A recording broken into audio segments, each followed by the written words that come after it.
Find their pathway to incredible success and a lifetime of happiness. Here is your host, Tom Dutta, the Quiet Warrior.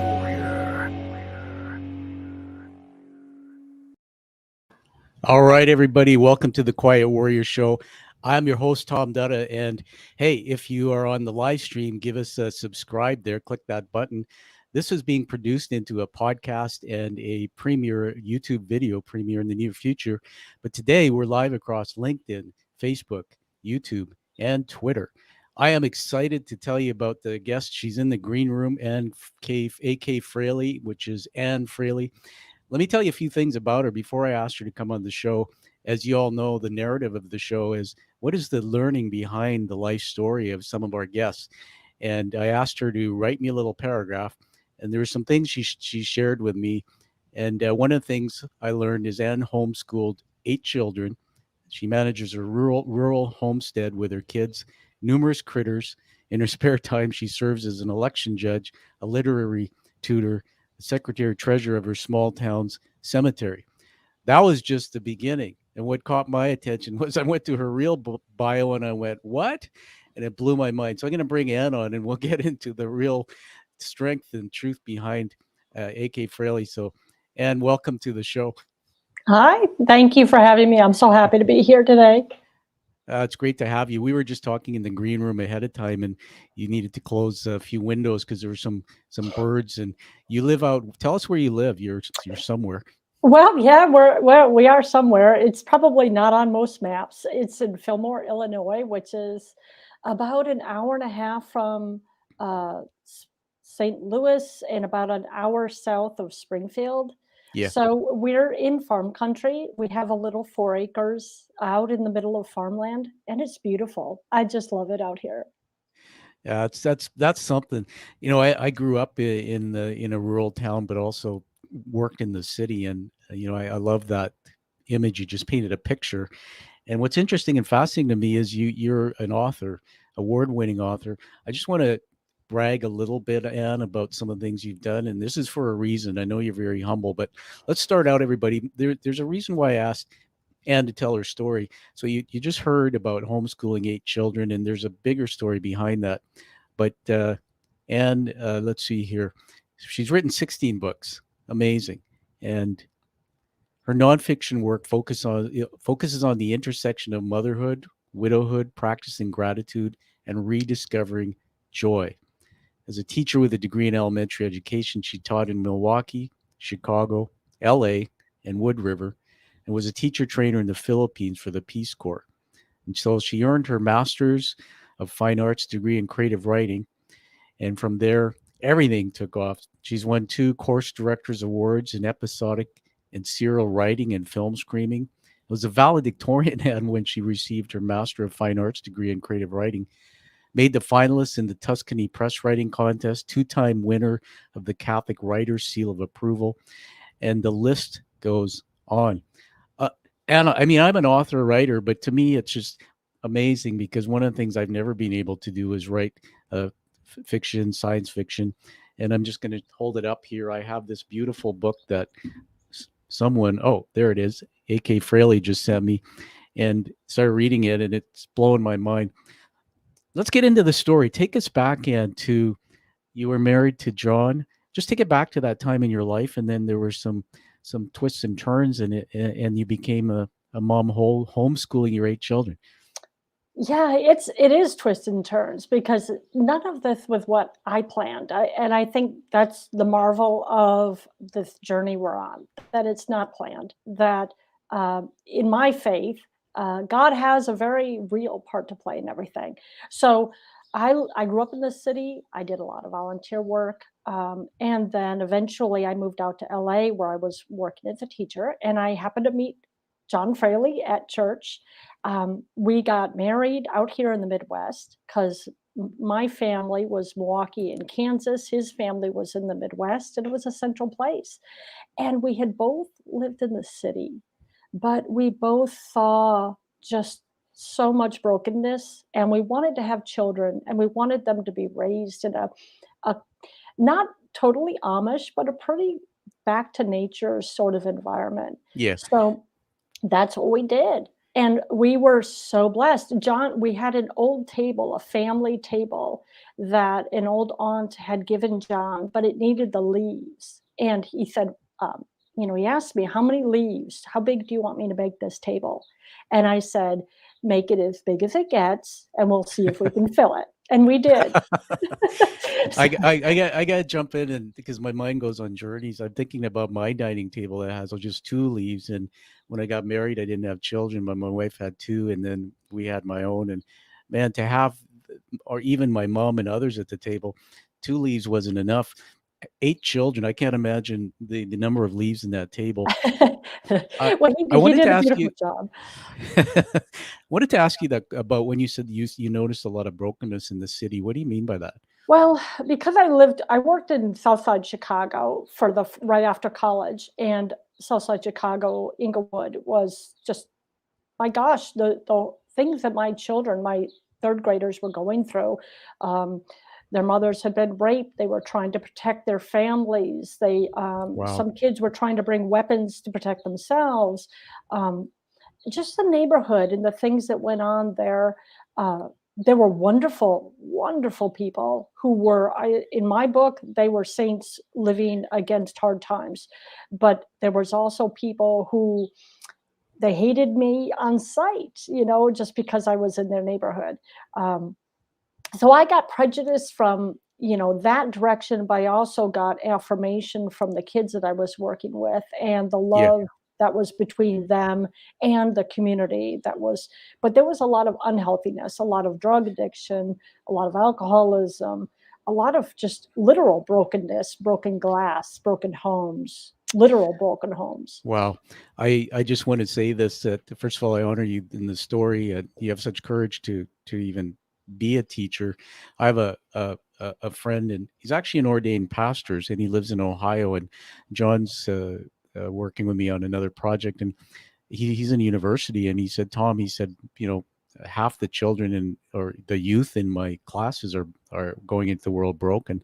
Mm-hmm. And as a adult myself, who came from a broken childhood that really grew into a broken adulthood, I didn't realize till later in my life, and how that manifested I became a manager, CEO in my career.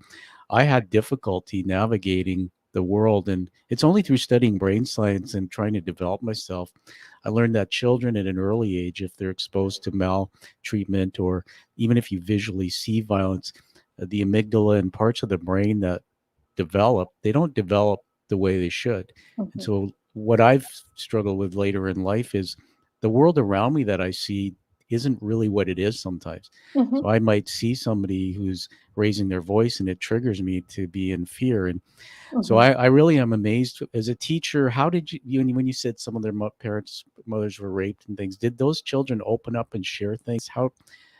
It was it's one of those things, if I could do it over, I think I would do better because I Yeah. understand more now.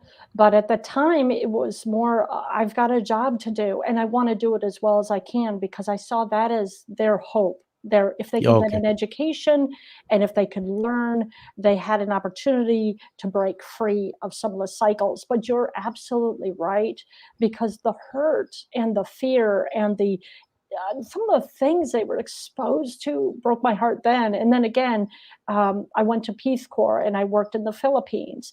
And I mean, there was a young man who was murdered and hogtied to a pole outside the school, left his body Oh my. to tell us, as a warning.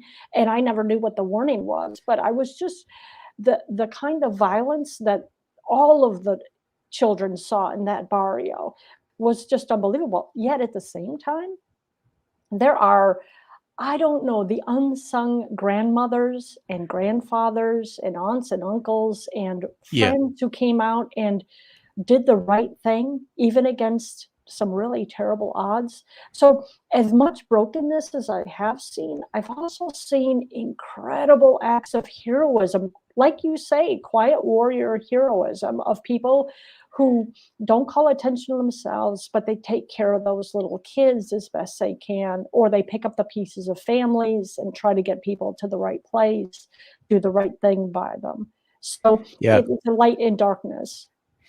Yeah, that's something else. When you say that about heroism, I wrote down on my paper right while you're talking, I wrote the word heroine, and I think you're humble, but you could probably wear that badge because not only did you also homeschool your 8 children, but I'm fascinated by people with creative brains because there's this, I'm sure you know this, but there's energy around you and positivity.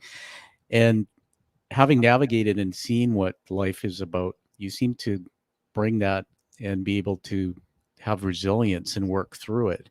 That's not easy for everybody, right? Especially when you're dealing with people who have trauma or difficulty.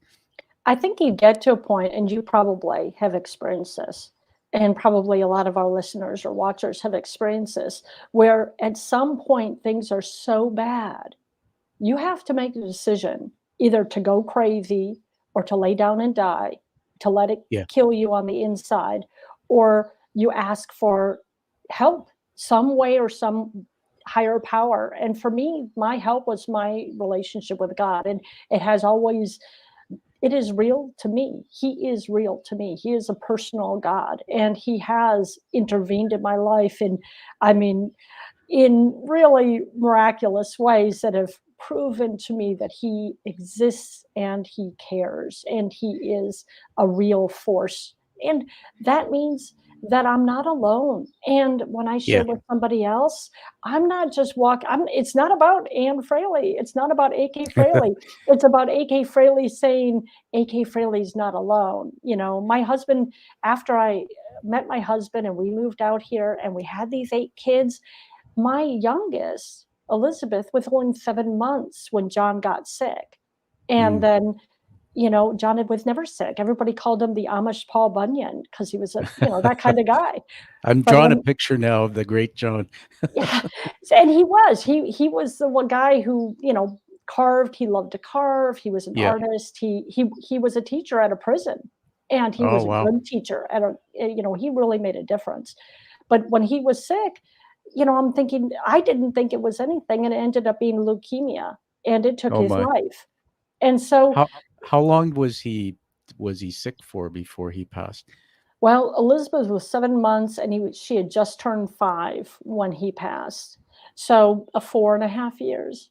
But Mm. thank God he had those 4.5 years. And I know some people are like, how could such a horrible thing happen? And it is true. It was a horrible, horrible, horrible thing. But on the other hand, I thank God for those 4 years that he got Yeah. to know his kids as long as he did. I think again, it goes back to that choice.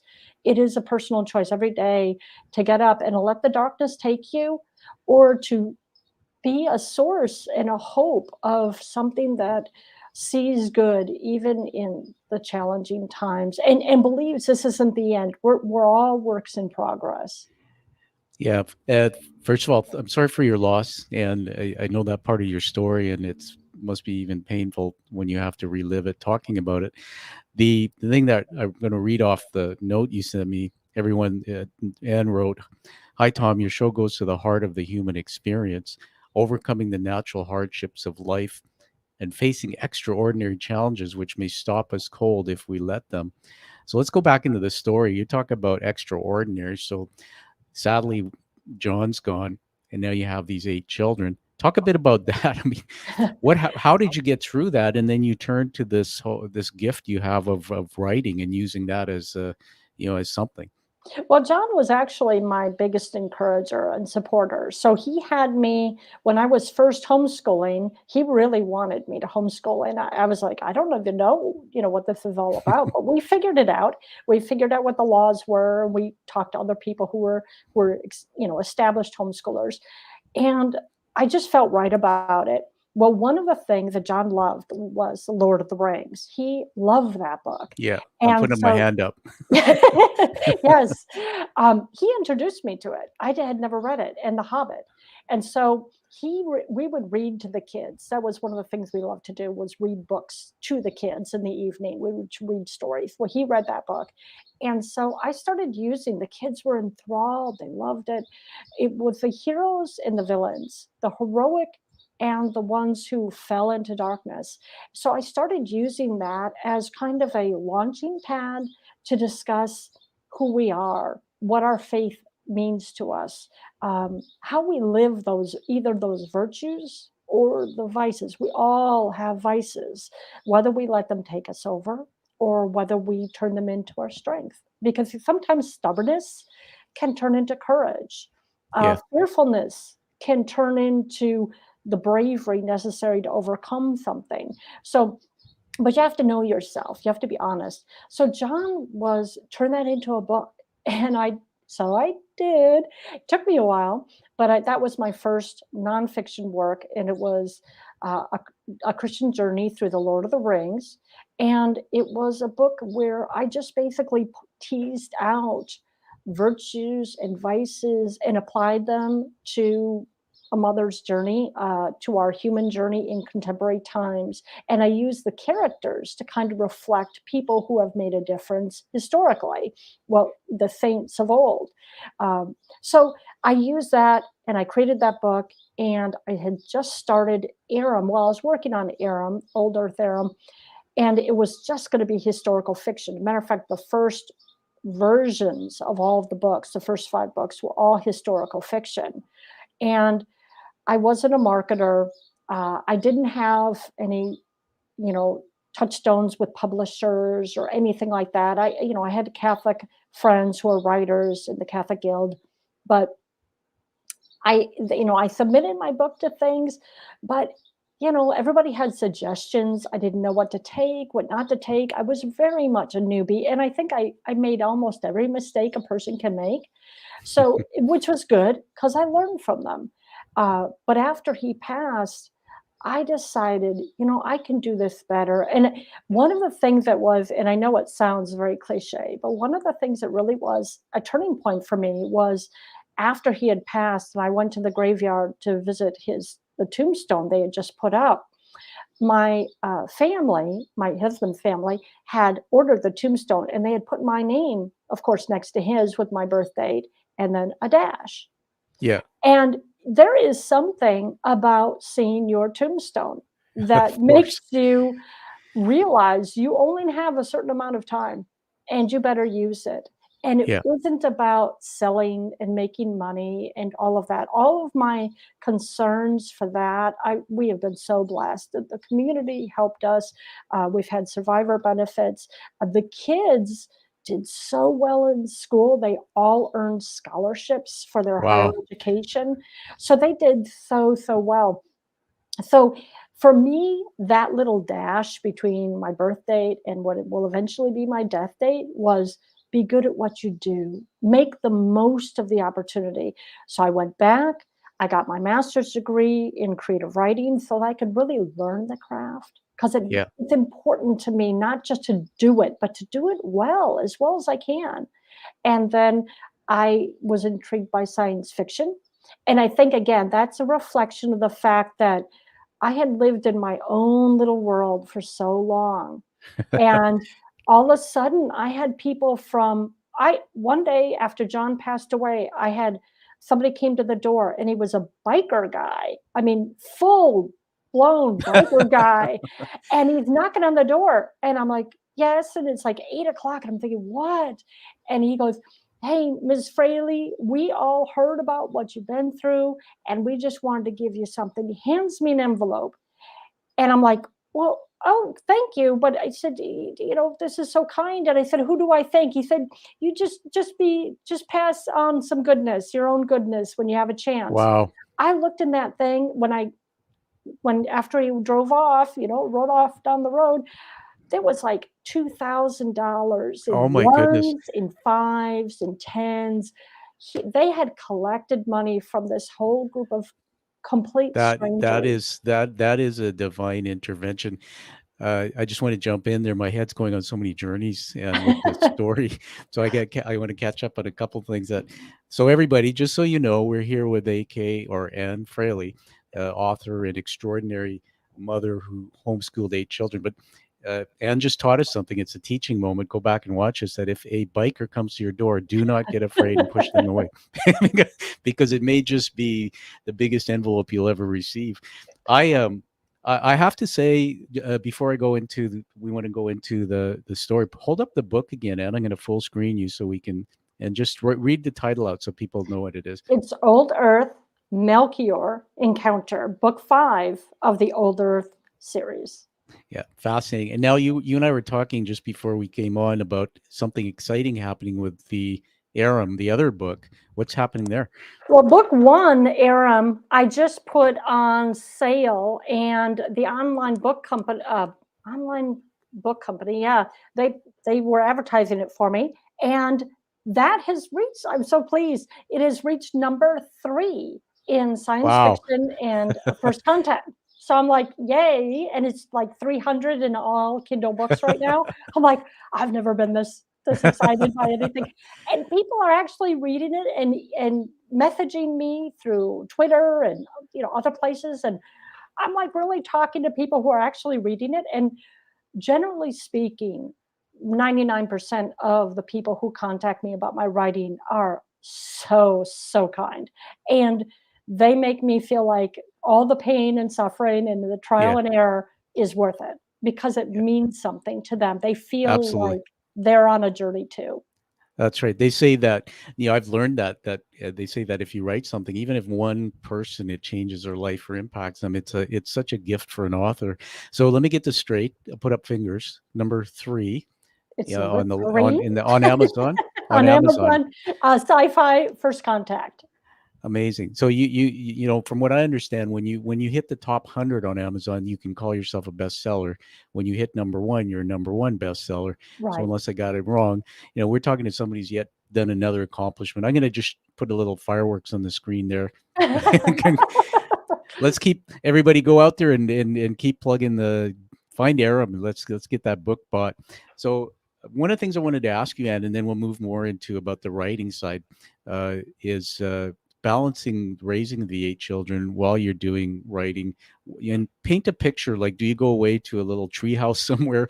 And then the other thing is, a lot of children, when they grow up without a father figure, there's 2 sides of that story. Some say you can't replace a father, and others say, well, you can have influences of men. How did you navigate through that with your children? Well, my oldest was 17 when John died, and my second son, both of the 2 oldest are my sons, Ian and William, and they are remarkable people. God knew exactly what he was doing when he gave me those 2 boys. So they took on different roles. Ian became kind of my helper for physically handling all of the physical realities that I have to deal with. And William became the friend and counselor of all the younger kids. And it's funny because Ian now works at a hotel in another town. And like 4 of the kids now work with him at that hotel as part-time jobs. But William became, he's actually mental health. He's finishing up his master's in mental health, social work. So he really grew into a field that it's just a natural fit for him.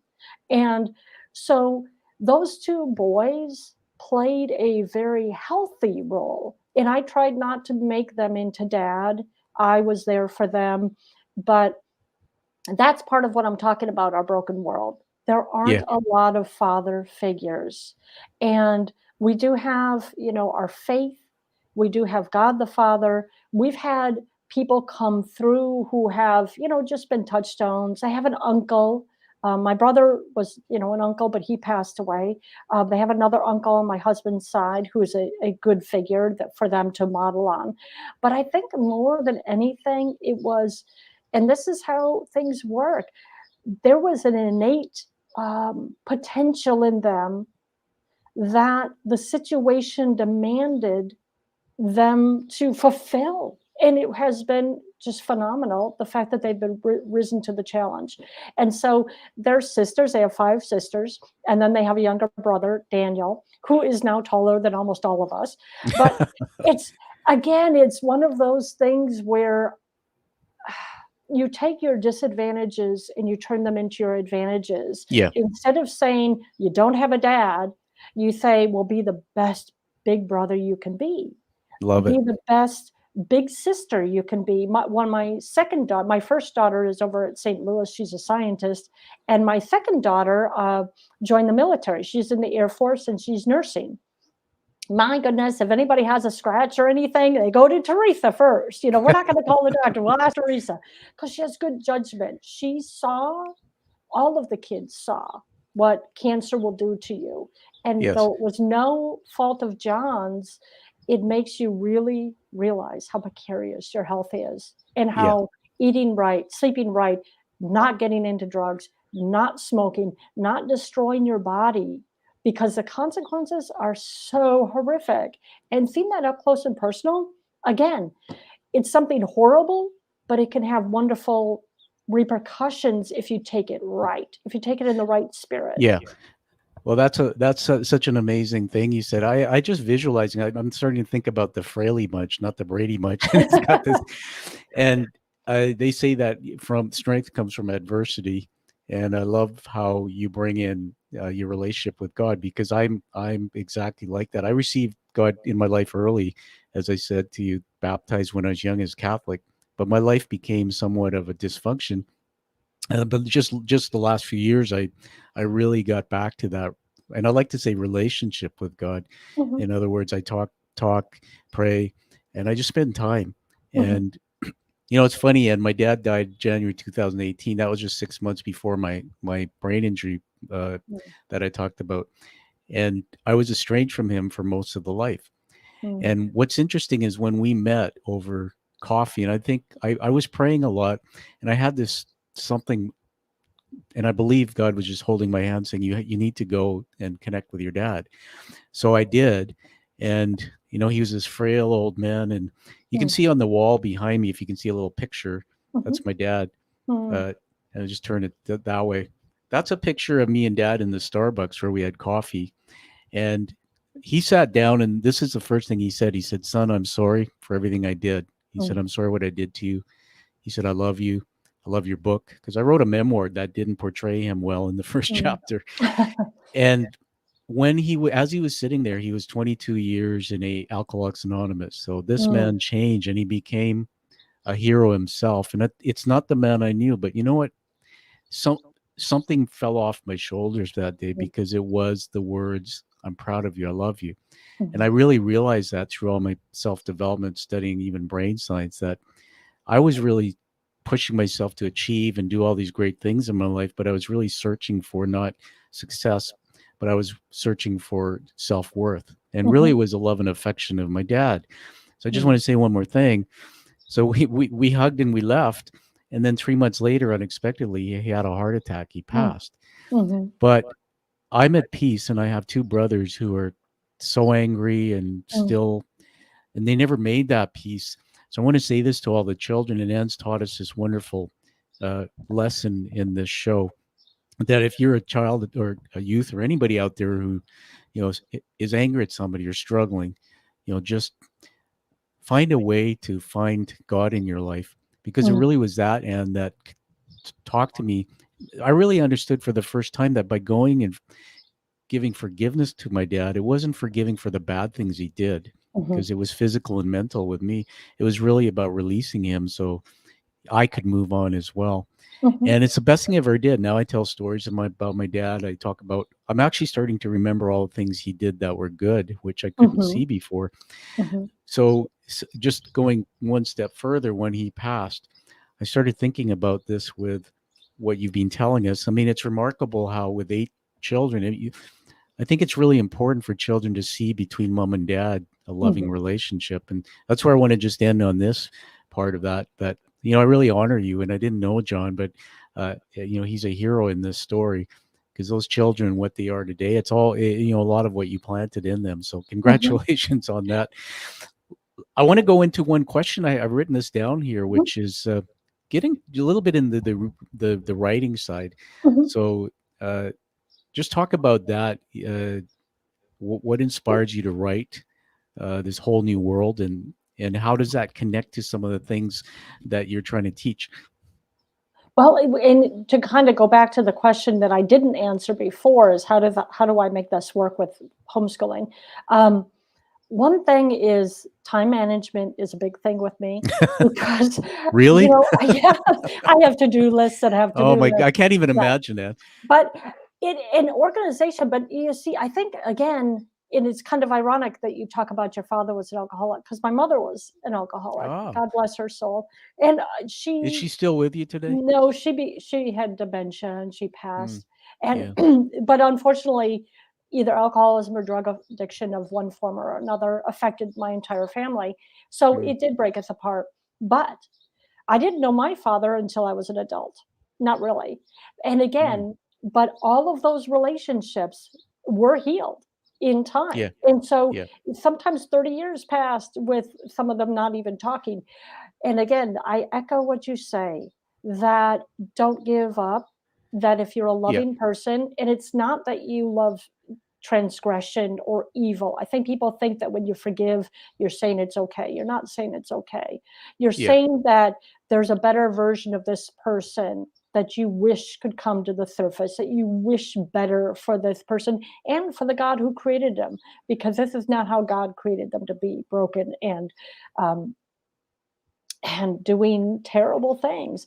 When people do terrible things sometimes, this is not what you wish for them, even if you have to admit that that's part of what's happening. So um, I think my growth of healing over time has been forgive. You don't forget, but you let it go. You move on to whatever is good in your life. So the ultimate thing that guides me is a sense of priorities. So I may have a to-do list, and my to-do list is always centered on people first, my kids first, their schooling. So we would have a goal set for the day. I'm going to get through these classes.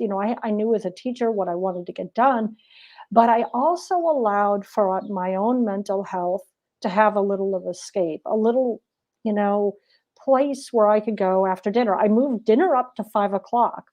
Mm, And after dinner, I had my time. The kids all had their chores. They would do the dishes, sweep, clean up.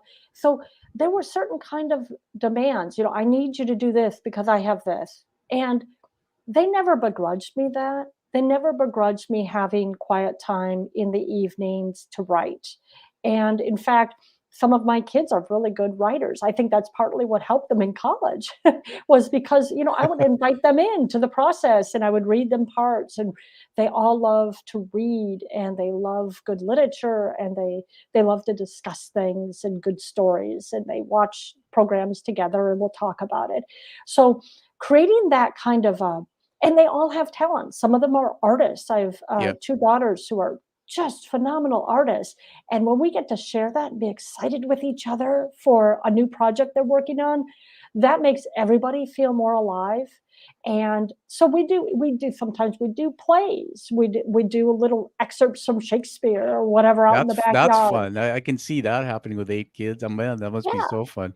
Yeah, I would have a poetry I'd say, okay, everybody has to have a poem, and we'd go out in the back and we'd have a fire, and everybody had to recite either a poem they made up or a poem that they found. And oh my gosh, it would be exciting Wow. and funny. Some of the things they came up with that I never, and they recite them, they'd be just so much fun. And that is the kind of life and really living it that bonds people it's kind of like the spiritual economy that we need to have with each Yeah, other to build up that account of goodwill. So when things aren't going so well, when you both need the same car at the same time, or somebody, breaks something that you really wish hadn't gotten broken, you have all those good memories. You know the person's heart. You yeah. aren't as willing to take everything as it's all against me and it's a dark dreary world sort of Sure. attitude. I So want to just jump in and honor that. First of all, I love your story, love you, and honor everything about your family. Everybody, we're here with A.K. Frailey, the author of 16 books. And one more time, hold up that book again. It's such a neat cover, and hold it up a bit so we can see that head on the bottom, which is kind of mysterious. All right, there it is, everybody. It's a 16 book series. You want to check it out and go and get some of those books, read it. I think one of the things you talk about mental health. I was so glad and actually proud that you said that, because when you were talking about priorities and kids first, I was waiting and going like, wait a minute, where's the self-care? And then there it was. I think that's huge choice that you made. You taught us a lot. Many people I know, and I coach at the business level, more senior, high pressure people, they don't do things that they love to do. They don't make time for themselves. And so mental health suffers. And also believe that when you did that, you're planting a seed and teaching your children. Because I just have to say this because it came in my head. These stories just pop up because you're such a good storyteller. I mentioned to you when I had my concussion, I was waiting tables at a restaurant for a year, and it was just something. My vision always impaired. It was really hard. And I would see time after time, it was a tap house, which, if you know from Europe, tap houses they have all the beer on tap. Mhm. This one was a tap house with actually one of those Napoli ovens from Italy. So the food was pizzas and things. Anyway, I would serve tables, and these mom and dads would come in, and they'd be in their early mid-20s, early late 20s. They'd bring in their little children, stick them down at the table, strap them in, put an iPad in front of them, click, turn it on, and I would serve them and watch. The parents are not talking to the kid. The kid is glued to the iPad, and the stuff that they're looking at is planting all this. I think we need to, because our brainwaves at beta state are so. And then they talk about, why do children have ADHD and things like that? Well, maybe we need to learn from you that sometimes we need to calm the brain down. And if we teach our children that, so teaching moment, everybody in the show, come back and listen to this part what Ann taught us about writing. And I love that creative thread, because there's something about you that's resilient and positive. The way you speak, just your image of the screen, I see that's the thread in your children. And I learned that because I'm not one that really smiled a lot. I was a serious kid, but I didn't really find my joy and do things for myself. It was Mhm. always serving Mhm. others. When I started doing that for myself, uh, and I learned that in cognitive behavioral therapy, that you just become happier. And so, what a wonderful thing. Uh, there was a note in my sheet here about what defines a family. Can you just tell us how do you define a family? Well, it isn't necessarily DNA, blood, though Mm, I do think we need to have connections. And I don't know my mother's or my father's family, really. yeah, I only by name, and I met a couple of people a couple of times, but they were all, because of the history, they were very distant from each other. Now, my husband's family, the one that we came out and lived near, we've gotten to know them very, very well. And that has been a delight and joy. It's interesting now. I actually, the neighbor asked me if I would be the secretary treasurer of our local cemetery, a job I never thought of. Again, and I'm plan B. I don't know You anything about cemeteries. put that on your business card. Yeah. And, oh my gosh, I had no idea there was so much involved. But like, for example, we had a fundraiser this weekend, this Memorial Day weekend.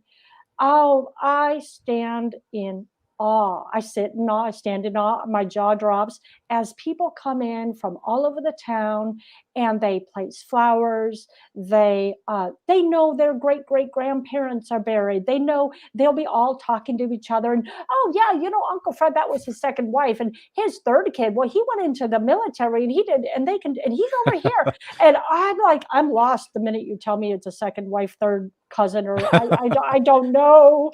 But so I'm just the record keeper. Like today we had a burial, or we have a burial coming up, and I had to go out with a grave digger, and my daughter was at piano, and I picked her up. I said, hey, we got to stop by and see Jim and make sure that I'm getting this grave in the right place, because it can be the old records. There's a lot of confusion, because we didn't have internet back then. You didn't have cross-checking, all of this. So, we do the best we can. And sometimes mistakes have been made, and you have to kind of work it out and get the tombstones right. Thank God for people who put tombstones up, because it really does help those of us trying to come after. Yeah. But the connectedness of these people has been such a blessing. And when I would say, well, we've been here 20 years, we're just newbies, they go, oh, yes, you are newbies. Yes. And I'm like, 20 years, I'm still a newbie. But I am, because these people have been here generations. And we discount the value of that generational thread. On the other hand, I have friends that I have met through the Catholic Writers Guild, publisher, authors, that are as close to me as anyone I've ever known, because we just connect. There's a spiritual connection. There are people I have met just coincidentally online that I've gotten to know. And they'll call me and we'll talk, and I don't know, there's almost like a spiritual sisterhood or spiritual brotherhood. Like I said, I was telling you before, I was raised with international household. So we had people from Taiwan, Singapore, China, Africa, Venezuela, everywhere across the globe. And they were all like my big brothers, That's amazing. I'm living vicariously through you and everybody. Just so you know, when you're an author, this is what happens. And many of our audience, we're international in the show, but many people aren't authors. And sometimes people ask me that, and why become an author? And I stood in my own way before I wrote my book. I really, because of my backstory, I didn't think I wanted to go public and talk about my life, but when you do it and it, everybody, you become, in the word author is the word authority. It's sort of part of that. You become an authority on something. You become a voice. And through that, you see Anne here teaching, telling stories, teaching through her stories. You're a great storyteller. And I know that we're wired our brains for remembering stories, not facts and figures. When I grew up in my career and I became a top leader very early, there was a book, and I can't read books because my eyes bounce around on the page, but I can read stories. And I think my brain is visual. So there was a book called The 5 Temptations of a CEO, written by a fellow named Patrick Lencioni. And I remember reading that, and I finished it in one sitting, and I went, what just happened? And he's known for writing business books as fables. So he created 4 characters. That's one of the things I love about the writing of science fiction. And there's these, it just blows my mind how you can come up with even names like Melchior and all this. Your vocabulary. I also heard you say you read a lot, you and John, to the children. I believe, and I say this openly because I know many leaders, that leaders are readers, but it's true. You're given the gift. Everybody get books and read to your children, because you said they're good writers. I believe that starts just by them absorbing in their unconscious the language you're speaking to them.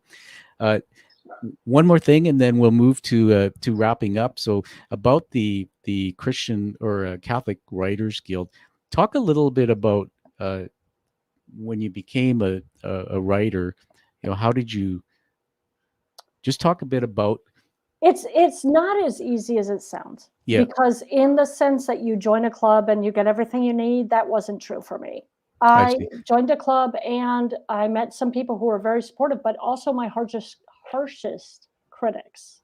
Yeah. And so it was then when I received some really serious criticism about my writing that really crushed me. And for a while, yeah, I don't know how many times I've given up. I'm never doing this again. I'm What done. was one of the criticisms? Can you go there? Yeah, it was in my book, Georgios, that it was just too simple. It was just Ah, too simple. It was a historical fiction, and that book is set in the first century, and it's from a young man's point of view who is Greek and discovers that he's Greek and Roman, discovers that his grandparents were Jewish and ah, that it had been denied, and to discover who he is, who his father is, and to kind of come to his own understanding of his life blood, and then who his father is, and make a relationship with him despite all odds, and then to become a father himself.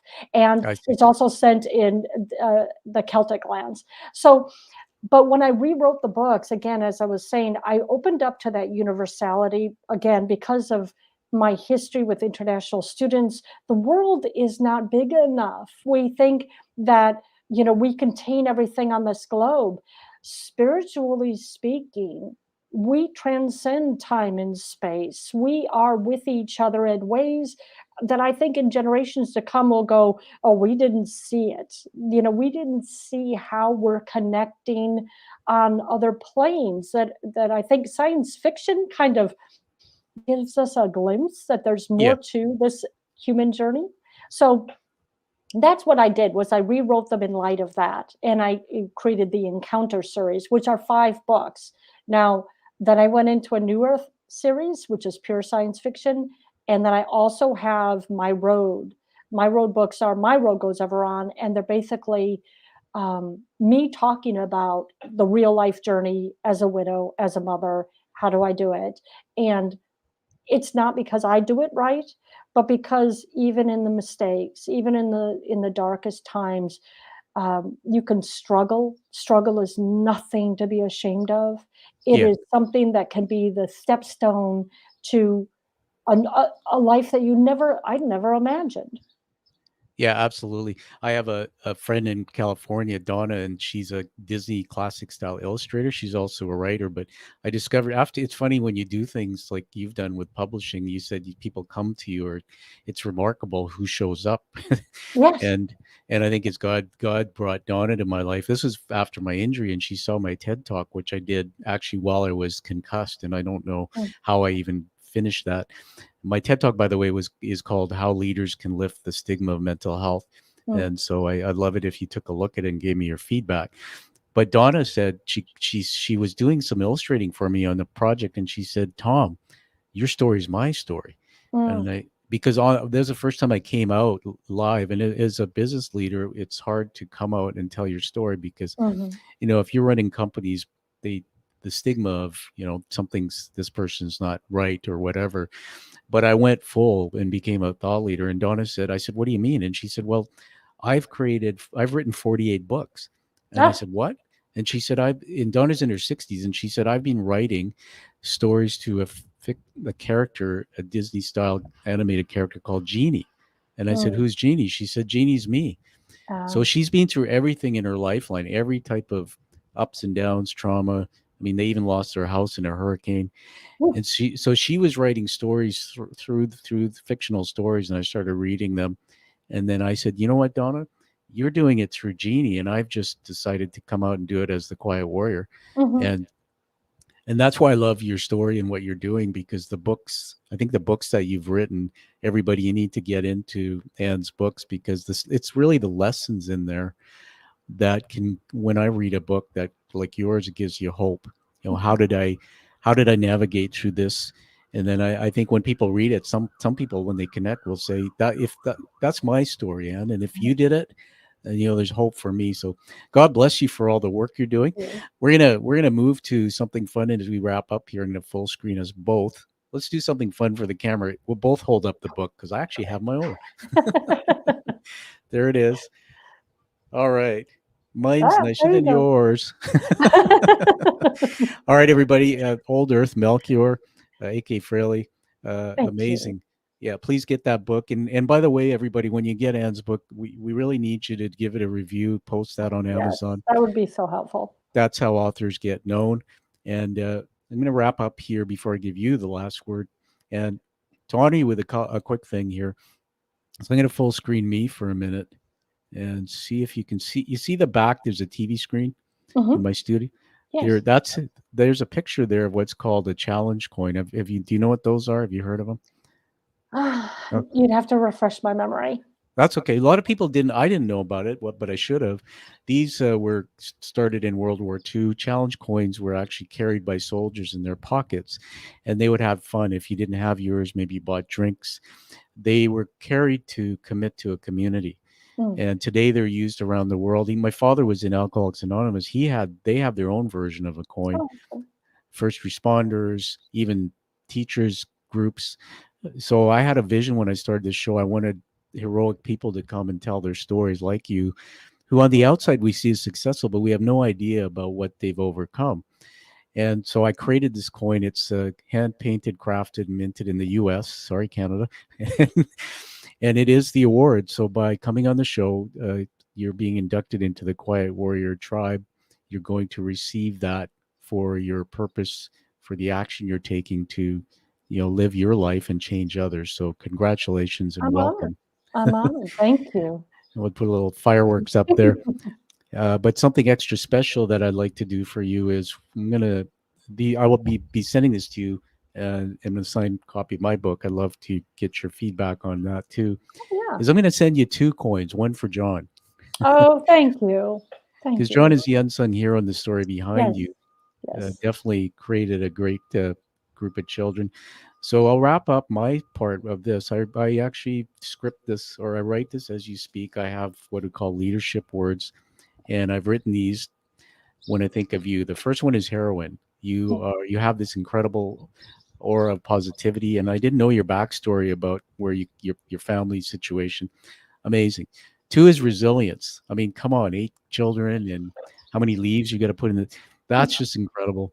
3 is imagination, and then I actually wrote imagination, creativity.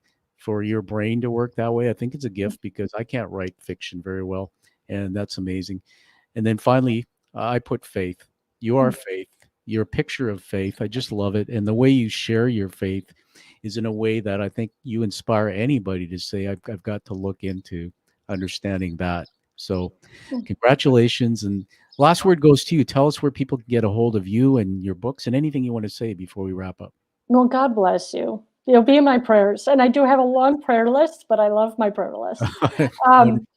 And yeah, anybody who wants to get in touch with me, go to akfrailey.com. And I have a contact page where my email address. And yes, I do get back to people. And so just God bless any reader, and any good that comes from it. Give the glory to God. It's all from Him. Amen to that. And everybody get the book. Yes. All right, Anne. Hey, everybody. Thanks for being with us today. Find that true passion and purpose like you saw Anne talked about, and live the life that you deserve and you desire. And stand by. We're just going to go off live, and I'm going to put a little music on, and we'll come back to you. So stand by.